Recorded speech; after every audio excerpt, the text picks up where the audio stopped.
இயேசு தம் சீடர்களை நோக்கி கூறியது, கெட்ட கனிதரும் நல்ல மரம் இல்லை, நல்ல கனிதரும் கெட்ட மரமும் இல்லை. ஒவ்வொரு மரமும் அதனதன் கனியாலே அறியப்படும். ஏனென்றால் முச்செடிகளில் அத்திப்பழங்களை பறிப்பாரும் இல்லை, முட்புதர்களில் திராட்சை குலைகளை அறுத்து சேர்ப்பாரும் இல்லை. நல்லவர் தம் உள்ளமாகிய நல்ல கருவூலத்திலிருந்து நல்லவற்றை எடுத்துக் கொடுப்பார். உள்ளத்தின் நிறைவையே வாய் பேசும். நான் சொல்பவற்றை செய்யாது என்னை ஆண்டவரே ஆண்டவரே என ஏன் கூப்பிடுகிறீர்கள்? என்னிடம் வந்து என் வார்த்தைகளை கேட்டு அவற்றின்படி செயல்படும் எவரும் யாருக்கு ஒப்பாவர் என உங்களுக்கு எடுத்து காட்டுகிறேன்.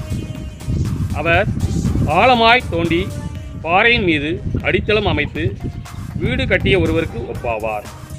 வெள்ளம் ஆறாக பெருக்கெடுத்து அந்த வீட்டின் மேல் மோதியும் அதை அசைக்க முடியவில்லை. ஏனென்றால் அது நன்றாக கட்டப்பட்டிருந்தது.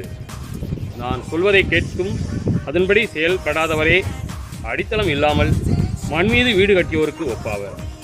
ஆறு பெருக்கெடுத்து அதன் மேல் மோதியது.